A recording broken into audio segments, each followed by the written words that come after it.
Hello, I'm Ilash Levinsky, and you're watching Break the Fake. They make them, we break them, and tell you everything you need to know. Dmitry Medvedev, the former president and prime minister of Russia turned second-rate blogger, apparently, is once again reaching into his bag of historical grievances, this time targeting, yeah, you guessed it, Poland.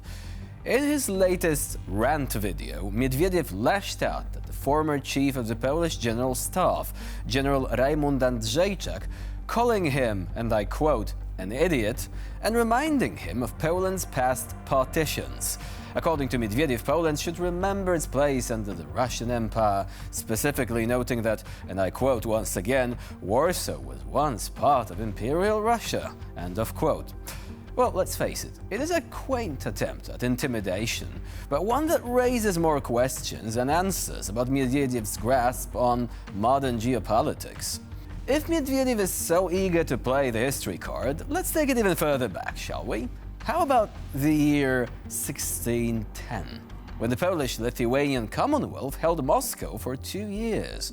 By Medvedev's logic, if we're to dig through history for modern justifications, why stop at the partitions of Poland? Maybe Russia should remember the time it was at the mercy of Polish forces.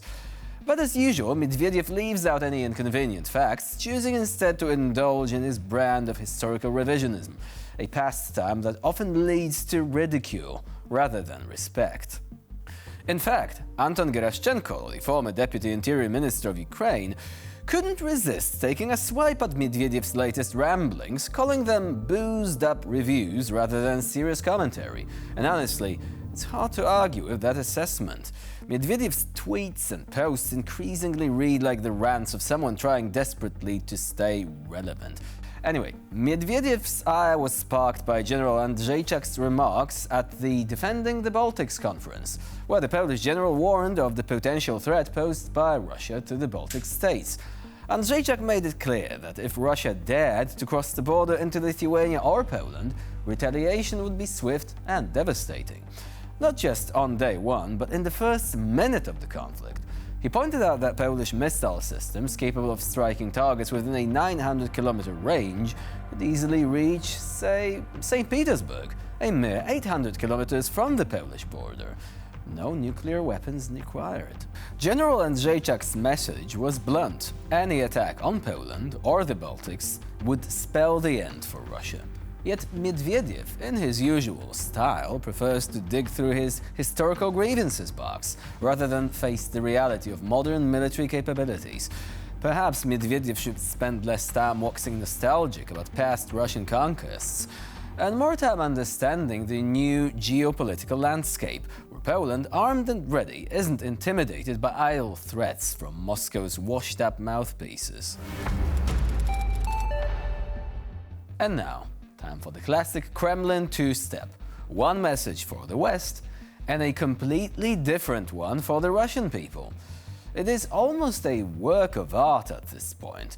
On the one hand, you have Dmitry Peskov, Putin's silver-tongued spokesman, assuring the world that Russia would never dream of attacking NATO.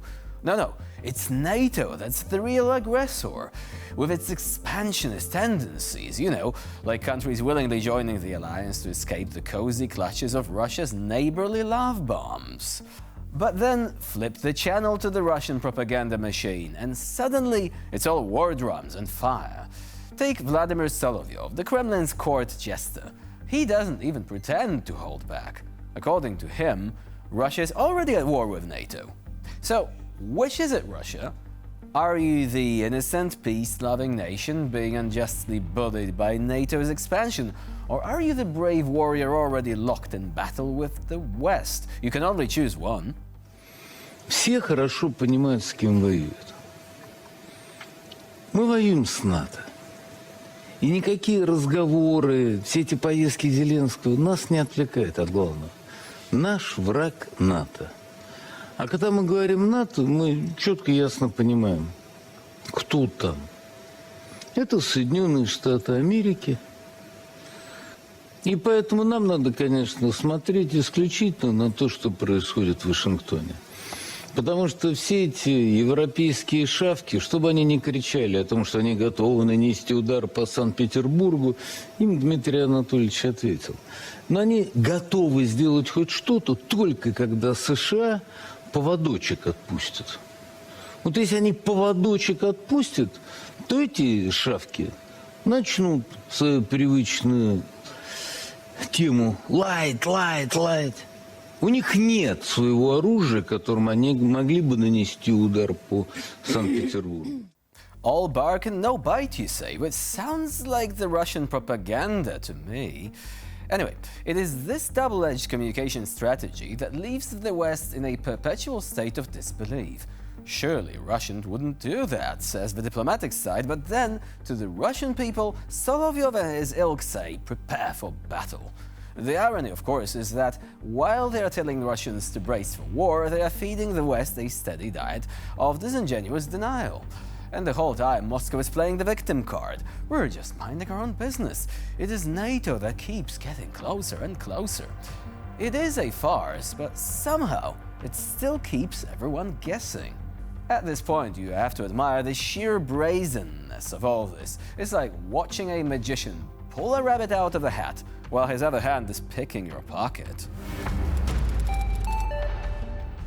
Belarusian state television, the undisputed heavyweight champion of brown-nosing.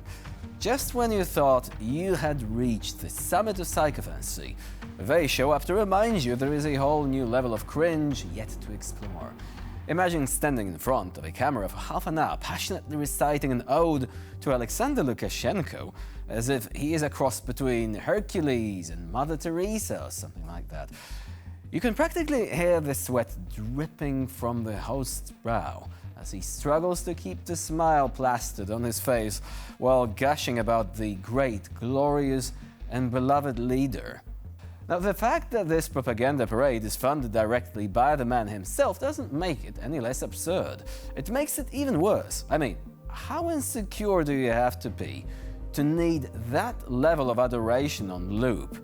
It's like a never-ending North Korean tribute, but with a different accent. And let's be honest, while this spectacle is happening, Lukashenko is probably sitting in some bunker, basking in the glow of his own delusions, convinced he is the savior of not just Belarus, but perhaps humanity itself. И это совершеннейшая аксиома. Но раз то, что Лукашенко герой Беларуси, является аксиомой, то попытка официально наградить его прямо сейчас званием Героя Беларуси делает аксиому уже теоремой, что, на мой взгляд, логический шаг скорее назад, а никак не вперед. Лукашенко – герой своей страны. Это истина, не требующая доказательств и подтверждений.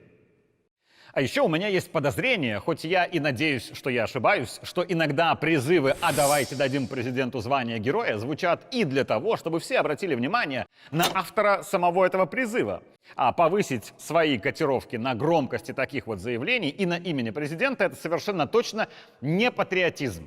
А теперь о самом тонком. Президент, хотел бы еще раз всем напомнить, не политик, думающий о будущих выборах, а лидер нации, думающий о будущем своих граждан и своей страны. Так что, на мой взгляд, когда Александр Григорьевич не горит желанием, мягко говоря, слышать о памятниках и наградах действующему президенту, это не только его личное отношение. Мол, неправильно это как-то, лучше уж потом, если вы решите. Но это еще и здравый политический прагматизм и забота о будущем своей страны. Глава государства же периодически всем нам еще и напоминает: свыкайтесь с мыслью, что когда-то у вас, белорусы, будет другой президент.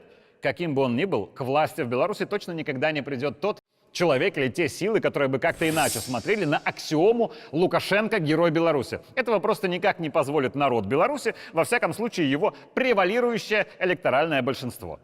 I'm watching this and thinking, oh no, someone in Belarus has discovered the art of video editing. Not quality stuff, is it? But still brown-nosing taken to an art form, you could say, an endurance test for viewers and an embarrassment for anyone with a pulse. If you ever thought you had seen the pinnacle of flattery, just tune in to Belarusian state TV, where licking boots is not just a profession, it's a lifestyle. And with this, we conclude this episode of Break the Fake. Please stay with us here on TVP World for more latest news and updates. I'm Jonasz Rawicki. Bye for now.